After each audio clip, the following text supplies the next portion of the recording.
फतेहपुर में लेखपाल सुधीर की आत्महत्या से प्रदेश भर के लेखपालों में आक्रोश।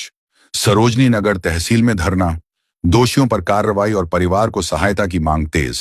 और जल्दबाजी की जा रही है। इसमें कम से कम 2 महीने का समय प्रशासन को, चुनाव आयोग को बढ़ाना चाहिए, जिससे मतदाता भी पूर्ण रूप से सब तक फॉर्म पहुंच सके, सब लोग ईमानदारी से आराम से फॉर्म भर के अपने जमा कर सकें और जो कर्मचारी, सरकारी कर्मचारी के ऊपर दबाव है ये भी कम हो सके। क्या सरकार ने इसमें जल्दबाजी की, समय कम रखा है, दबाव प्रेशर के कारण जिस तरह से इसमें मैं आपको बताना चाहता हूँ, तमाम अनियमितताएं हैं।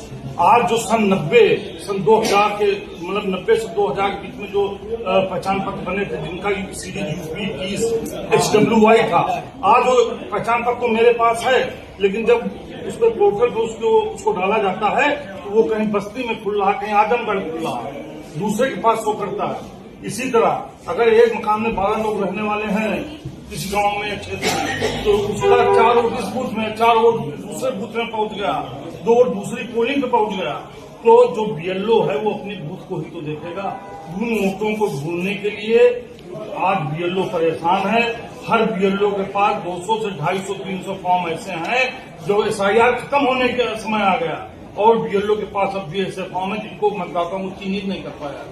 तो अभी हम लोगों की चर्चा हो रही थी, मैं जब आया, कि जिस प्रकार जमीन का कंसोलिडेशन होता है, जैसे तमाम नंबर होते हैं, चकबंदी जिसको कहते हैं, उसी प्रकार सबसे पहले सरकार को चाहिए कि जो BLO उनको पर्याप्त समझ दें और BLO मकान वाइज जाए, प्रत्येक मकान को चिन्हित करे, इस नंबर का मकान है, इसमें कितने वोट हैं। अगर वो वोट बिखरे हुए हैं तो उनको लाकर एक मकान में अभिभावक का नाम भी नहीं है, पता भी क्लियर नहीं मिल रहा है, चीजों को कुछ लिखे नहीं, जो BLO कैसे ढूंढेगा? नहीं, यही तो है। जैसे एक परिवार में माता पिता हैं और उनके 3 बेटे हैं या 2 बेटे हैं, 1 बेटी है, तो वो कुल मिला उनकी पत्नियां, वोट हो गए 10-12, तो वोट छितरे हुए हैं, मतलब कई बूथों पे चले गए हैं, उनको चिन्हित करने की आवश्यकता भाई।